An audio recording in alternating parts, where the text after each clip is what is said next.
बिस्मिल्लाहिर्रहमानिर्रहीम, अस्सलाम वालेकुम। प्रोग्राम सवाल जवाब के साथ मैं हूं आपका होस्ट शादा उस्मान ताहिर। नाज़रीन किराम, अख्तर मेंगल BLA का नुमाइंदा है। आज तक वजीर आला, वुज़रा और तकरीबन हर जमात का हिस्सा रहने वाला अख्तर मेंगल एक ऐसे मौके पर बलोचियों के हकूक के नाम पर सड़कों पर निकल आया है और लोगों को जमा कर रहा है। जब रियासत पाकिस्तान ने पूरी शिद्दत से बलोचिस्तान में दहशत गर्दों के ग्रोह BLA पर हाथ डाला है।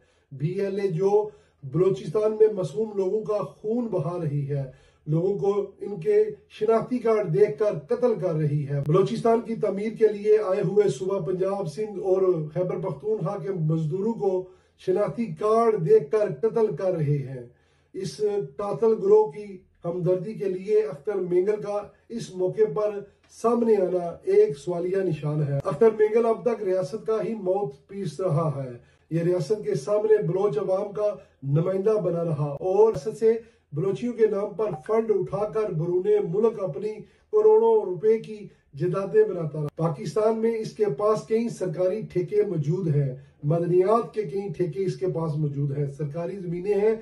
इसको यकदम बलोचियों के हकूक याद आ जाना मजाका खेज है।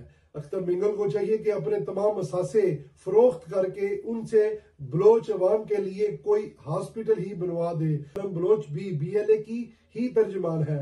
उसने BLA को उस वक्त रेस्क्यू करने की कोशिश की जब जाफर एक्सप्रेस हाईजैक के बाद पूरी दुनिया में BLA को नफरत की निगाह से देखा जा रहा था। बलोच ने पहले अपने दुखड़े सुनाकर हमदर्दियां समेटी और फिर BLA के हक में बोलना शुरू कर दिया।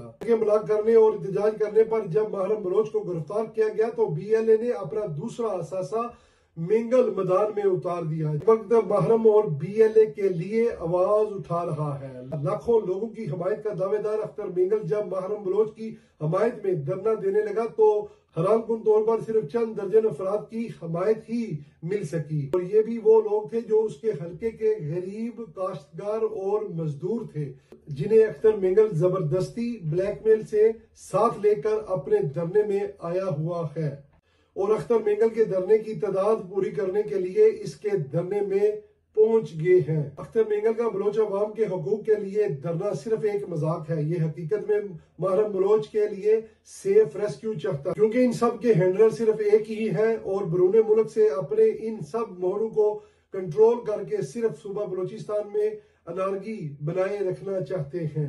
BLA अख्तर मेंगल और महरम बलोच को एक ही सिक्के के तीन रुख के तौर पर देखना चाहिए और जिसे इन लोगों को अलग करके सिर्फ भारतीय खुफिया एजेंसी RA का मोहरा समझना चाहिए।